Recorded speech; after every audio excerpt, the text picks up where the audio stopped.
Hello and welcome to Scientist Warning TV. Today I'm delighted to have with me Professor Chris Rapley.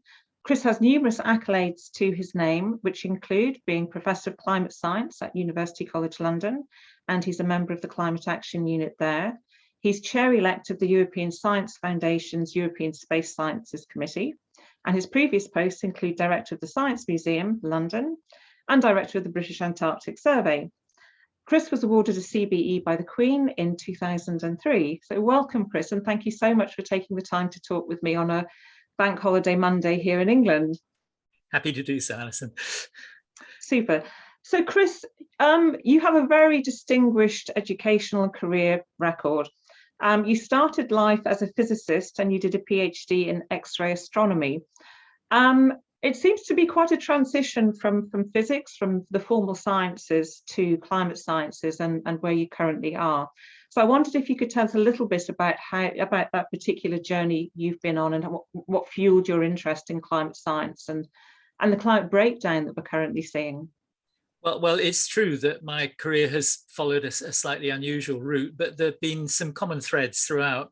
As an experimental physicist, building instruments to fly on rockets and satellites to look at the cosmos and also at the sun, we were opening new windows. As soon as we got above the atmosphere, provided your instrument survived the ride, you knew that you were going to discover something new and something publishable, something fascinating. And so I did that for a number of years, and it was thrilling and fascinating, an amazing period in the sort of evolution of rocket science and so on. But I got to the point where we had just finished a major mission where I had an instrument on a NASA satellite or a NASA observatory that was studying the sun. And we sort of got to the point where I'd been working in the States. I was coming back to the UK, wondering quite what to do next. And the obvious thing was the next big solar mission. And an American colleague showed me some early data from a satellite called CSAT. It was the first NASA satellite that tried to study, or was aimed at studying, the oceans and ice rather than just meteorology. And I thought, wow, that's fascinating. I'd always tried to see the big picture. And it was clear that using polar orbiting satellites, you'd be able to study the Earth in its glory as a unified whole, which is the way it operates. It's blissfully unaware that we've divided it up into all these different pieces, which we then study separately. And so I thought, this is going to open up the biggest new window you could imagine, in terms of understanding how the Earth functions. So when I came back to the UCL Muller Space Science Lab, I set up the Earth Observation and Remote Sensing Group there, and that got us into studying polar ice. And as soon as you start studying polar ice, you're thinking about how climate change, how global warming is going to affect it. And so that's really where the story began. And I've always been interested in telling people about what we do. We all of our research is funded by the taxpayer, so I felt it was an obligation to talk to people about it, and I've always found them to be really interested in it. And I've always been interested in breaking down barriers, because when you link things together, all sorts of magic emerges. So I built that group up, and then decided to move on again, and was lucky enough to be appointed director of one of the big international global change research programs. And that was amazing, because we had 79 nations involved. We were kind of guiding the work of tens of thousands of scientists around the world. And it was all a question of strategic thinking, getting the big questions out, deciding where to focus attention, and then breaking down the barriers between different disciplines, but also, because it was international, breaking down the barriers between different nations and between different cultures and different languages. So this whole business of sort of silo busting, demolishing the barriers between people, was something that I found really fascinating and absolutely thrilling, hard work, but thrilling to succeed at. So you mentioned that I then became director of British Antarctic Survey, and what I did there was shift it from being, if people don't know, it's the UK institution that projects 400 scientists a year down into the Antarctic. It also has a base in the Arctic. And obviously that's all a very international operation down in the Antarctic. You know, the Antarctic is governed by the Antarctic Treaty Parties, and all of the nations who carry out research there are part of an international body called the Scientific Committee on Antarctic Research, and that's the official body that advises the Antarctic Treaty on its legislation. So it's a bit like an IPCC process. So again, that was all to do with breaking down barriers, but what I did was reorient the way that the science program of BAS was planned and run, so that we said the Antarctic is a key piece, a key element of the global climate system. So all of our research there was to use our access to the Antarctic to try and answer questions that would be of value in understanding how the planet as a whole was behaving and its future trajectory as the planetary energy imbalance continues to cascade through the system. So that was fascinating. And then I moved on to the Science Museum, which was totally different, because the Science Museum is a venue. It has an enormous collection of amazing objects, which certainly convince you that on a finite planet, human ingenuity is unbounded, which is a very positive and hopeful message. But the question there was, well, why do people come? What do they want to know about? What is it for? And we went through a process where we asked ourselves the question, well, what is the museum for? And we decided that it was much more than being a collection of objects that people could admire in a backward-looking sense. And we came up with the tagline, Museum of the Future. And so that's how we got involved in, a climate science exhibit there and so on. Okay. I want to ask a little bit about the impact on you personally of the science and the direct observations that you've been seeing, because it must have been more than alarming over the years to see the planetary systems worsen. And there must be a sense of frustration amongst yourself and the scientific community that, that the planetary systems have degraded to the extent that they have. So how has it felt being a scientist, diligently doing your work, and yet at the same time seeing things get progressively worse? I think for a long time, until quite recently, I can speak for myself, but I suspect that my colleagues as well have been the most expert at what the psychologists call disavowal, which is knowing something but not knowing it. And it's such hard work to understand how the climate system works, to contribute genuine, new, robust knowledge, that you can really busy yourself and focus all of your attention on your work without confronting the meaning of it, in the sense of, what it means to humanity or what it's likely to mean to our grandchildren and so on. And in fact, I know Jim Lovelock quite well, and I think Jim won't mind me telling a little anecdote. He was invited as a kind of honored guest to the Met Office a few years ago to see their latest models. And he and his wife, Sandy, were driving home afterwards. And Sandy said that was all pretty frightening to see how the world might look in the future. And Jim said, well, yes, he said, but I think the thing I felt most frightening was I felt the whole day we were studying another planet, the object of academic interest sitting in the computer, in this case, being modeled. And he said, I feel that at the end of the day, we all tend to just sort of, switch off the light, put our coat on and go out into the other world where we, go to Tesco's or, wherever it is, pick up the kids from school. And the two things are separate. And if you think of it, it more or less has to be that way, because if we really confronted what could happen, I mean, let's hope it won't, but what could happen if you said, not even the worst case, then you would not sleep at night. And I think what's happened in the last couple of years, watching the conflagrations, watching the floods, seeing the attribution science crystallize, what the change in probabilities mathematically has been, so that the fingerprint is so clear, and seeing things happen that we didn't predict. I mean, we to some extent we're saying, oh, well, we told you so. But we didn't really. Because we couldn't, because if we had imagined that, for example, Pacific Gas and Electricity, PG&E, the utility provider to, God knows how many million energy consumers in California, would have gone bankrupt a couple of years ago and had to sue for a settlement of $25 billion because its equipment set off some of the wildfires that killed people and destroyed 80,000 homes or something. We didn't vividly predict that. First of all, probably because we couldn't really imagine it. But secondly, because we were already being accused of being alarmists. And so if we had told those stories, it would have undermined the level of trust in us.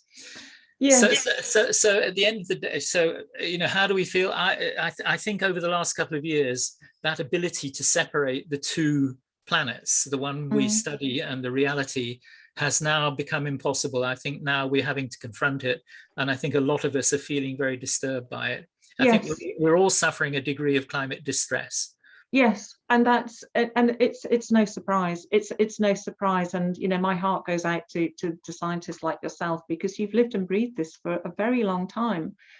And I just want to pick up on something you said, that if you weren't able to simply park the issues and if you were to actually go into that space of sheer terror, and some scientists do say that they are terrified, you wouldn't sleep at night. And there's an interesting debate ongoing at the moment about whether in fact it is in fact useful to actually go into that space and explore how one feels about the possibility of collapse, for example. But we might come back to that point in a moment. But I think some of what you've said cues the next question, which is really around the Climate Action Unit, because I think one of the things that's been really interesting about what you've done in recent years has been, fostering that interdisciplinary view, and particularly looking at the psychological aspects of climate science and climate change. So I wondered if you could say something about the work of the Climate Action Unit. Yes, well, there's a certain irony here, because as an experimental physicist, any instrumentalist takes a pride in understanding their instrument inside out, because all instruments have deliver you real results, but they also have idiosyncrasies, and so you pride yourself on being able to distinguish between something that is really valid and something that's just an artifact of the instrument. And so it's an irony that it wasn't until about 8 years ago that I ran into somebody who's really one of my closest colleagues now, Chris Rapley, a neuroscientist, who began to explain to me the strengths and limitations of my primary instrument, which is my Mark I Paleolithic brain. and lo and behold, there's until you understand some of the shortcomings of that Paleolithic brain, it's very difficult to make sense of what's going on. But as soon as you do, you can begin to see why it is that the response to the messages of climate science have not been as strong as we might have expected. So the Climate Action Unit has really developed from that. And one of the really important things that's emerged is that facts and insights can inform people, but often if they carry a rather alarming message, will crush them, cause them to disavow or deny or whatever. And that the way of framing climate change, which holds some hope for us, is as an activity and not as a problem. And so we have all, mea culpa, we have all fallen into the trap of explaining in graphic detail what the problem is. But we should really be talking about, all of the good news stories there are out there, because there are an enormous number that don't break through the social consciousness, because the media really don't cover them, which is about activity, because actions drive beliefs and not the other way around. So if you want to feel better about something, do something, and the smallest step will get you on the road. So taking some form of action is hugely important. And of course, the Climate Action Unit has been set up to help people who say, I accept that climate change is a problem, either in my personal life, professional life, or political life, but I'm stuck. I am but a small person, or we are but a small group. What could we do that would make a difference? And it turns out that bringing experts together to help overcome those barriers, it won't automatically, some magic won't automatically happen. Maybe it will, maybe it won't.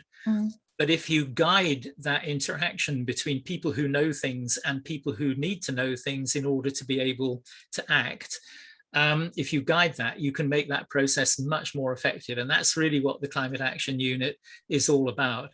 It's bringing experts together and helping them find their agency, their ability to make a difference. I think that's such an important point, and I have a huge respect for the scientist Michael Mann, and one of the points he repeatedly makes is it's so important to remember that we have agency. It's man-made, it's human-made climate change, climate breakdown, and of course we made it, and therefore we have agency. We can take action and do something about this.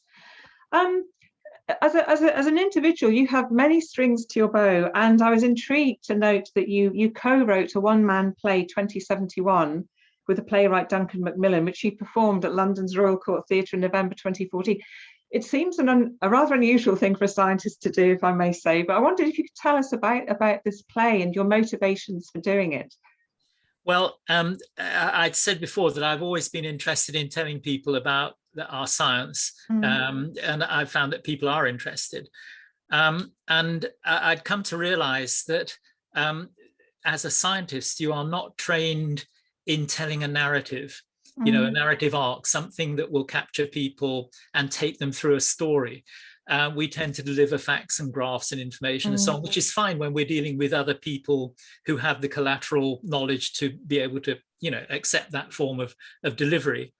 But I wanted to try something different, and it was one of those lucky happenstances. Somebody I know, I had a conversation with them. They said, "Oh, are you interested in perhaps doing a play? Have you come across Katie Mitchell, the theatre director?" And I hadn't. And so they introduced me to Katie, and we absolutely hit it off, within minutes. And she said, "Are you up for this?" So I said, "Yes." So she introduced me to Duncan, and Duncan and I spent something like 70 contact hours just talking through climate change, and he turned that into a personal narrative, my story, why I have concluded that climate change is real, driven by us and needs urgent action. And so we wrote the play. I performed it at the Royal Court. Michael Billington gave it a 5-star review, so it sold out. So we did a second run. I also performed it in Hamburg and in Brussels in the run-up to COP21, where it was European Climate Foundation paid for a single performance there, where we had people from the European Commission, the European Parliament, and others. And it had a big impact just at the right moment. So it was absolutely terrifying. One of the most frightening things I've ever done, going onto the stage of the Royal Court on your own and then delivering a 1.25 hour monologue is not normal. And but it really worked. It's interesting. I find it fascinating when scientists do step out of their comfort zone. So, for example, you've written your play. I spoke with Bill Maguire, who of course has written a fiction book, which is quite amazing. Yes, and I think also it speaks to the importance of public engagement. And George Marshall has for some time said and recently restated the point that we absolutely need another public engagement campaign to get the public on board with what's happening. George told me that he had made a commitment that he would pick on some unsuspecting individual each day and talk to them about climate change. I was traveling back from London on a very crowded train, packed in the vestibule with 50 other people that day, and they were all, quiet as and well behaved as British commuters are. And I thought, this is my moment. I can talk to all these people about climate change. And I actually bottled out. Oh gosh, you had a captive audience as well. However, if we go back to 2071, I mean, Duncan and I asked ourselves, why are we doing this? You know, what do we want to happen? Do we, you know, should we put a pile of bricks by the exit so that and get the audience so worked up they all go and grab a brick, you know, throw it at something that they regard as blocking the way to a low carbon future? And we thought, no, of course not. That's you know, that's silly. But what we did do, I knew from the time at the Science Museum that people who believe, if you like, that climate change is real, are often extremely hazy about what the evidence is, and slightly unsure of themselves, to the point where, you know, the loudmouth at the bar starts up having, you know, read something off the web that says it's the sun, or you know, it's not, you know, driven by humans, and they don't engage because they feel that they don't have the weaponry, they don't have the knowledge to take on the battle, and they know instinctively it's worse to engage and lose than to just keep quiet. So what we decided was that this would be an experience for people, and we imagined that the majority of people who came to that play would be kind of climate positive, you know, they were people who kind of believed. So the objective was to reassure them that their belief was well-founded, and to do that in a very personal way. And the delivery was very much of the fireside chat mode. You know, if the situation was, if you want the formal climate talk with all the bells and whistles, you can have it, I can give that. But if you just want to hear me tell you how I feel about it, how I got where I am, you know, what I think about it, where I think we might go, come and listen. And we know that that worked, because talking to people in the bar afterwards, a lot of people said, I feel so much more reassured now. You know, I still probably can't remember all of the bits of the argument, but I know that they're solid. I've heard them properly, you know, presented for the first time. So it's given me a lot more confidence. Interestingly, what we found was that a number of people came, you know, young people came in groups, kind of work colleagues and so on. And they brought the loudmouth from the bar. You know, let's bring Fred and he can sit there and experience it. And being amidst 400 other people who by and large were on side, and given the theatrical experience, you know, that's the whole point of theatre, that it is a very experiential event. Apparently we converted a number of people amazingly, and they came along saying, oh my God, you know, I'm going to have to rethink this. Maybe I got this wrong. It's so important, isn't it, that people do have access to good information. And again, as Michael Mann has talked about at length, you know, there's so much disinformation around at the moment. And I'm reminded of a conversation I saw, a recording, and it was the wonderful Stephen Schneider talking to a bunch of Australians who did not believe in climate change or climate breakdown. And he managed the situation with so much empathy and with respect for those individuals, and it actually managed to change their mind.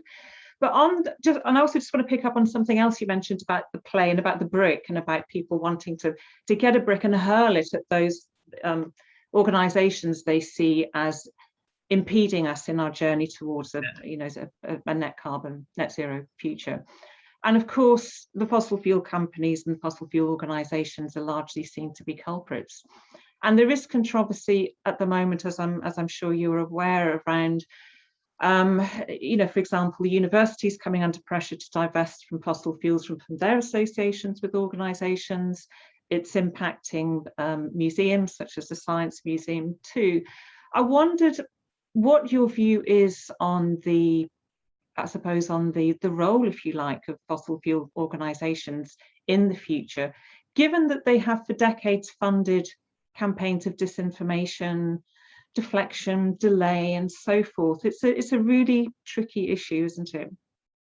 Yes, it's interesting. I'm not a great fan of net zero for lots of reasons, but just the very phrase. In my presentation, my public presentations, and indeed in my presentations to some of the companies that you mentioned, I've pointed out that the abolitionists didn't say we'll reduce slavery by 50% by 1830, and by 1850 we'll offset the residual slavery with good works. They said it's an abomination, we're going to abolish it. And it was the same with women's emancipation and the civil rights movement and so on. You need an absolute. And so my absolute is abolish fossil fuels. That's my starting point. We've upset the energy balance of the planet. We know how we've done it. 80% of the energy we still produce today is from fossil fuels. We're all embedded in this fossil fuel intensive world. We would wish otherwise. Every lettuce leaf we eat has its own weight of oil embodied in it. So we need an adult conversation about where we go from here to where we need to be as quickly as possible. And demonizing organizations is by and large unhelpful. And now there are some, I'll give you an example, actually a personal example, and that is in one of my, a very vivid memory of a public presentation on climate change I made. There was a very obvious, very angry climate denier in the front row. I knew what was going to happen as soon as we got to the Q&A. It was quite funny actually, because as we got to the Q&A, he stood up and his wife got up and fled. So she knew what was going to happen. He had a good old go at me, all the usual stuff pulled off the web. And after a couple of goes, and it was clear that this had to be handled carefully. You said it has to be handled with respect, but at the same time, there was another audience out there. And so I said to him, what could I tell you that would change your mind? And he double took and then carried on. And it was obvious to everybody. The answer was, well, no, I didn't come here to have my mind change. I came here because I am angry, and I'm angry with you. You're the lightning rod that I'm going to vent my anger on. And so that at the individual level is a particular and slightly specific example of something more commonplace. That is, there are organizations who are not interested in being persuaded to change their ways. And there are some who are interested in being persuaded to change their ways, but are really struggling to do it and finding it very difficult to do it. And indeed, maybe up a cul-de-sac, it may be that they cannot do it. Maybe that's true of all of us. Maybe that's true of society. Maybe we are so invested in, free market economics and fossil fuels that there is no elegant and graceful way out. You see what I'm saying? I do. It's a real quandary, and I'm just remembering something that when I spoke with Bob Watson, James Dyke recently, and Bob talked at length about, and his frustration was palpable about the sheer amount of money and power that's invested in lobbying the Senate in the US. I think he said something like 4 very highly paid individuals for each senator, and these individuals, of course, are paid by fossil fuel organizations, and so it does raise the question as to, well, can we trust them? Because if they are still investing heavily in misinformation, in delayism, and so forth, then surely the conclusion is that that this is fundamentally wrong, and surely we should try to take away what's called the social license to operate. So there's a lot of greenwash, and a lot of it's associated with fossil fuel organizations who are trying to maintain their social license to operate. Yeah, I agree with that. And I mean, there are some organizations that I choose not to work with. And there are others where I make a judgment that perhaps working with them may help them in their transition. I mean, when you talk about a company, let's don't forget that it's just a group of people, and there will be the complete spectrum of views within that company. There will be some who accept that climate change is serious and are trying to do something about it, and others who are still skeptical or in denial. But in the end, you have to make a judgment about, is this organization so untrustworthy that I really can't work with them, or is there a glimmer of hope here that it's worth a go? Because we're all, what is the best way to navigate to the future that we all want? It's a good point you make, because fundamentally these organizations are people just like you and me. And I think just going back to an earlier point you made, I think it is important to remember that sometimes our adversarial thinking isn't actually very helpful.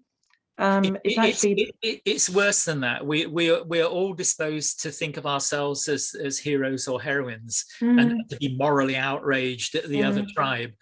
This is a very simple but very appealing and satisfying view of the world. One's identity as the champion of the good, fighting, slaying the dragon. And of course the world isn't really like that. I mean, yes, there are some evil people out there, probably. Well, there are certainly, but by and large, what psychology shows is that on any particular subject, we all initially form an instinctive, value-based and experience-based attitude. And then what we're very good at is, and the cleverer we are, the better we are at it, is finding ways to justify our position, which pushes us further and further apart. So quite often, people who you could easily dismiss as sad, mad, or bad, sad, or if only they weren't mixed with bad company, mad, well, there are crazy people out there, or bad, they know exactly what they're doing and they're evil, are actually people just like you and me who have filtered the available knowledge that impinges on them to come to an opposite conclusion.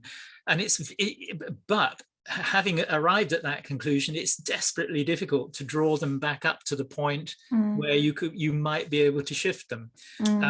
Although I gave one example where unexpectedly, as much through social pressure as anything else, we seem to do that with the play, with a small number of people. Yes, and it's a good example. Just looking at the back to the science again. So recently we saw the publication of the much anticipated IPCC AR6 report, which is very clear. There's no question about it. The climate science is absolutely clear now. But we've also seen numerous warnings over the years that have been issued. And Catherine Hayhoe has recently said, that these blinking warnings should be heeded, and yet they haven't been. And I was very taken by a comment made by Julia Steenberger, the ecological economist, recently, where she said that the problem isn't so much that the politicians don't understand the science, it's that the scientists do not understand politics. And so, in a sense, I think what she's saying is simply issuing warnings is just not enough. It's just not going to cut through. Therefore, I wondered whether potentially a part of the problem is the way in which academia, not just scientists, but academia in general, has kind of viewed its role and its function in society. And because we both know Nick Maxwell, and Nick has argued vociferously for some time that academia has in a sense become a part of the problem because it's reified knowledge and it hasn't applied itself to global challenges and global problems. I just wondered if you'd like to comment on that thorny issue.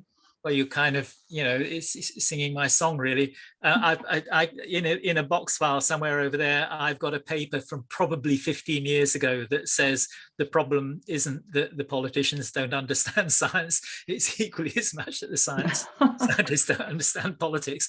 And I mean, if you think of the way that scientists are traditionally trained and the way that their career path develops, we're trained to be an ologist of some sort, an expert at something. And given the enormity of the problem of understanding the natural world and cosmos around us, we all have to pick it's reductionism. We all have to pick a little piece and become a greater and greater expert of less and less.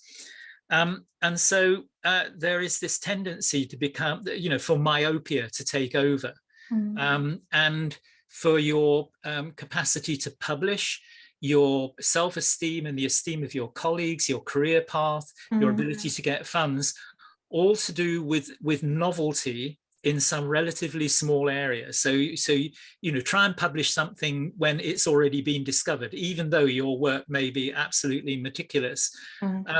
And so there is this premium in academia on novelty, discovering something new. And yet, as Catherine said, and as many of us have said, we've known for 40 years what was pretty likely to happen. And really the last 40 years has just been painting in the detail in ever greater in ever greater sort of with ever greater confidence. And you mentioned AR6, and that is a mammoth exercise.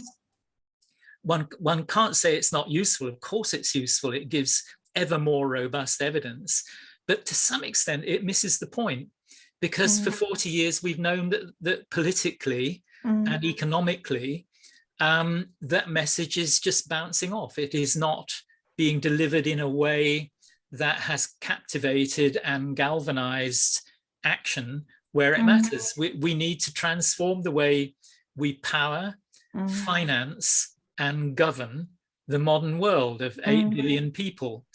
And just throwing more and more graphs at it ain't going to cut it. I absolutely agree. And that's really where the Climate Action Unit comes in, because the Climate Action Unit says focus on the agency, find where the powerful levers are and help people pull them. And they need help. But equally, I agree. I absolutely agree. But one could argue that it isn't just the public that we need to communicate more effectively with, and politicians and corporations. But is there not an onus on scientists? I consider myself a scientist. Is the onus not on us as a scientific community to change the way in which we view our roles, and to behave differently, to drive the change ourselves? Yes, I think so. There's and again, this is hardly a new. You say Nick Maxwell's been talking about this for 30 years. A bit of a lone voice in the desert, unfortunately. But many of us have felt for a long time. When I was running IGBP, we looked at what value. We asked ourselves, this is all very well, but what value are we adding? Not just in terms of the science, but in terms of society. There's a piece of work that was done by a guy called Donald Stokes some years ago, who said, if you think of science in terms of this sort of quest for fundamental understanding on one axis and considerations for use on the other axis, then pure basic science, the sort of Madame Curie stuff, was all to do with quest for fundamental understanding without any thought about what the possible applications might be. And Edison just took stuff that was out there and tried to make money out of it. So that was considerations for use. But there's an area that's not talked about very much, which is strategic science or use-inspired science, where everything from the framing of the question through the execution of the science to the delivery of value and benefit to humanity is integrated in a co-productive way. And that's hard. That's not what I was trained for as a physicist. I was not trained to go to a bunch of financiers, the people who run the pension funds, and sit down with them and say, how can we make the world more robust in the future?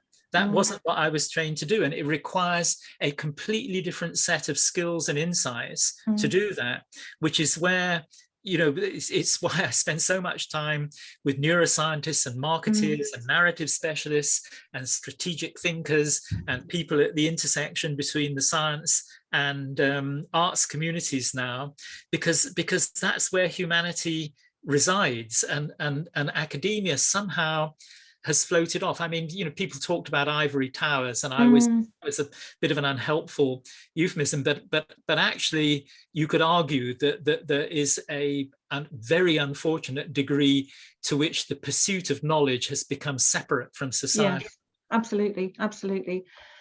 And what I would say is it's a bit late now. If you're trying to turn supertankers, and Nick is desperate to turn the academic supertanker, but by God, that's a 10 to 20 year effort. And in the meantime, we've got to do something about reducing our carbon emissions. Absolutely. So there's an entirely separate conversation around the future purpose of academia, which perhaps we can pick up on another time. I'd just like to put a final question to you then, just picking up on your last comment there. So obviously COP is just around the corner, Glasgow COP in November. What are your hopes for COP? Well, obviously my hopes are that we see some plans of action. We've had lots of rhetoric, we've had lots of promises, we've had 3-word slogans. We're beyond that now. We should have been beyond it 20, 30 years ago. We're confronted with a much more difficult issue than we would have been if we had been beavering away at this sensibly for a long time. So what we're looking for is that finally the political class grasps the nettle and recognizes that this is serious and that it really needs to do something about it. And we hear those words, but we need to see the evidence that the plans are in place, both to reduce our carbon emissions as rapidly as possible, but also to increase our resilience, because it's clear that the climate change that we're already confronted with and which is coming down the tracks is more disturbing than even we had dared imagine. Absolutely, indeed, and Bob Watson spoke about this quite eloquently, because he made a really passionate plea for honesty when I spoke with him. So let's have an honest conversation about where we're really headed, because he was not confident that we were going to. I really go for that. If you talk to people in an honest and truthful way, say, look, this really is a very serious issue, but we're all in this together. Well, that of course needs to be true, and we could have a whole other conversation about how unfortunate and helpful it is that the business of equity in society has now gone so far beyond what would be an acceptable limit.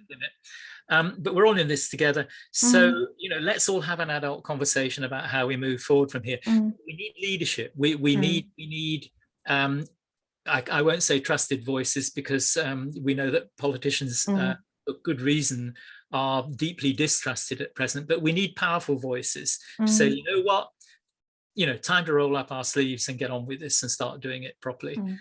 So that's what I hope will emerge, and we'll just have to wait and see. Yeah, okay. I do have a couple of other things that, if I may, I'd like to add in. Is sort of what I find about this is that it seems to be part of the human condition. And if I could quote Machiavelli and also Barbara Tuchman, Machiavelli said, "There's nothing more difficult to take in hand, more perilous to conduct, or more uncertain in its success than to take the lead in the introduction of a new order of things." And what we're looking for here is a massive change. And I mean, the recognition of that at COP, just to say, do you know what, we're going to have to change the way we finance the world, the way we govern the world, the way we power the world. That would be great, just to hear that said publicly. And he went on, because the innovator has for enemies all of those who've done well under the old conditions. And your interview with Bob and Andrew, underscored how much money is going into trying to prevent things from changing. And lukewarm defenders in those who may do well under the new. The coolness arises partly from fear of the opponents who have the laws on their side. And we see how the state is dealing with perfectly legitimate protest by XR and others. The law is being used in a very heavy-handed way. But he goes on, the coolness arises partly from the incredulity of men who do not readily believe in new things until they've had long experience of them. And in the past, in human history, first of all, we don't understand complex systems. We tend to think in terms of cause and effect. But waiting and seeing has been a pretty good strategy. Unfortunately, for climate change, it's a very unfortunate strategy, because by the time you recognize it, I won't say it's too late, but it's very late. The other thing is that Barbara Tuchman defined folly as the pursuit of a policy contrary to the self-interest of the people involved. And she said there are three conditions for folly. It must have been perceived as counterproductive in its own time, not merely in hindsight. Climate change falls into that category. A feasible alternative course of action must have been available. Tick. The policy in question should be that of a group, not an individual, and should persist beyond any one political lifetime as well. So her book on the March of Folly outlines how throughout human history we have collectively been capable of the most extraordinary follies. And so unfortunately, she needs to add at least one more chapter. There are several others I can think of as well. But the climate folly is surely the greatest folly in that chapter. However, I always finish my lectures, or not always, but often, with an image of a book where you can see that the last 5 pages or so are still blank. And it's the planet is just doing its thing, obeying the laws of physics, biology, and chemistry. Yeah. It's us. We can write those last chapters. Absolutely. Absolutely. Those gloomy prognostications. Well, that's a super note on which to end, I think. So Chris, it's been an absolute privilege and a pleasure to talk with you. Thank you so much for your time. My pleasure.